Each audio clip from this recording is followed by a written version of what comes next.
Hello दोस्तों, मैं आराधना कुमारी आप लोगों के लिए आज राष्ट्रीय पाठ्यक्रम संरचना के सिद्धांतों को लेकर आई हूँ। पहला सिद्धांत मानवता का सिद्धांत है। मानवीय मूल्यों का इतिहास अत्यंत प्राचीन है। मानवीय मूल्यों का महत्व न केवल भारतीय स्तर पर अपितु वैश्विक स्तर पर भी है। भारतीय परंपरा मूल्यों पर आधारित रही है, इसीलिए पाठ्यक्रम में प्रारंभ से ही ऐसे प्रकरणों का समावेश किया गया है जिससे छात्रों में प्रेम, सहयोग, परोपकार एवं सहिष्णुता की भावना का विकास हो सके। दूसरा, एकता का सिद्धांत। राष्ट्रीय एक अखंडता को सुनिश्चित करने के लिए पाठ्यक्रम में एकता के सिद्धांत को अपनाया गया है। विभिन्न संस्कृतियों को एकता के सूत्र में पिरोते हुए धर्मनिरपेक्षता से संबंधित विषय वस्तु को प्रस्तुत किया गया है। विभिन्न भाषाओं को समाधान हेतु भी इस पाठ्यक्रम में विचार विमर्श किया गया है। तीसरा, नैतिकता का सिद्धांत। भारतीय संस्कृति नैतिक मूल्यों पर आधारित रही है। नैतिक मूल्यों को आज भी उपयोगी व महत्वपूर्ण माना जाता है। प्रत्येक अभिभावक व शिक्षक अपने बच्चों में नैतिक मूल्यों का समावेश करना चाहते हैं। अतः राष्ट्रीय पाठ्यक्रम संरचना 2005 में मूल्यों के सिद्धांत को महत्वपूर्ण स्थान प्रदान किया गया है। पाठ्यक्रम में प्राथमिक स्तर में मूल्यों के सिद्धांत प्राथमिक स्तर से ही शिक्षाप्रद कहानियों के माध्यम से छात्रों में नैतिकता का विकास किया जाता है।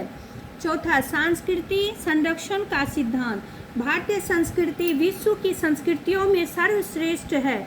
इसमें संरक्षण एवं विकास के निरंतर प्रयास किए जाते रहे हैं। भारतीय संस्कृति के मूल तत्व मानवता, नैतिकता, सामाजिकता, आदर्शवादिता एवं समन्वयता आदि को पाठ्यक्रम की विषय वस्तु में महत्वपूर्ण स्थान दिया गया है। इससे संस्कृति का संरक्षण होता है। राष्ट्रीय पाठ्यक्रम संरचना 2005 में संस्कृति के संरक्षण के सिद्धांत को महत्वपूर्ण प्रदान किया गया है। पांचवा, समायोजन का सिद्धांत। राष्ट्रीय पाठ्यक्रम संरचना 2005 का निर्माण करने से पूर्व उपलब्ध संसाधनों के समायोजन में विचार विमर्श किया गया।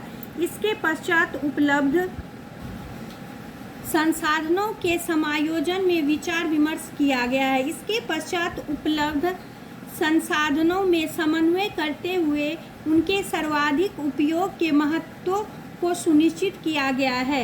इस प्रकार संसाधनों का उचित विदोहन एवं साधनों के माध्य समन्वय स्थापित करते हुए पाठ्यक्रम में समायोजन के सिद्धांत का अनुकरण किया गया है। छठा, रुचि का सिद्धांत। पाठ्यक्रम की प्रभावशीलता एवं सफलता का मूल्यांकन तभी किया जाता है जब उसका अनुकूलन प्रभाव शिक्षक, छात्र व समाज पर दृष्टिगोचर होता है।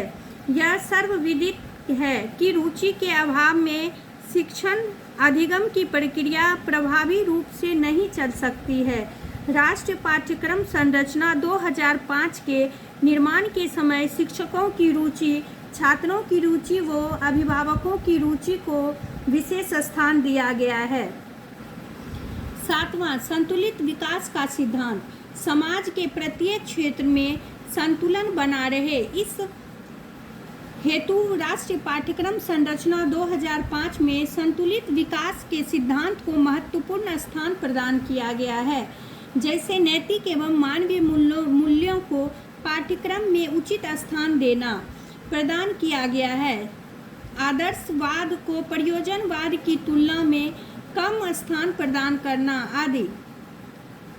इससे समाज का विकास पूर्णतः संतुलित रूप में होगा तथा इस प्रकार एक आदर्श समाज का सपना साकार हो सकेगा। आठवां, आदर्शवादिता का सिद्धांत। राष्ट्रीय पाठ्यक्रम संरचना में आदर्शवादिता के सिद्धांत को महत्व प्रदान करते हुए आदर्शवादी परंपरा का अनुकरण किए जाने पर बल दिया गया है।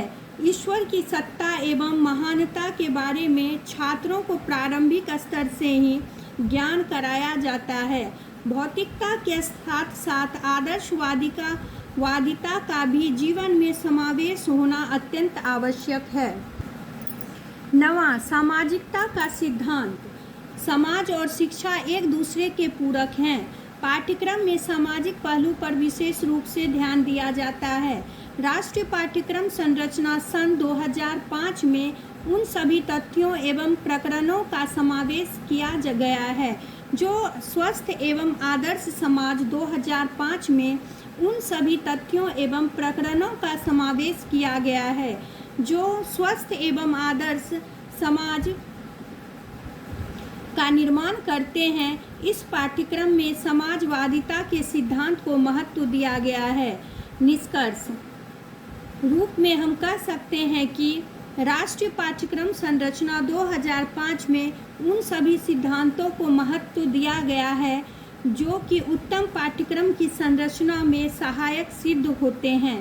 पाठ्यक्रम की विषय वस्तु एवं सामाजिक परिस्थितियों में समन्वय स्थापित करते हुए छात्र के सर्वांगीण विकास का मार्ग प्रशस्त किया गया है।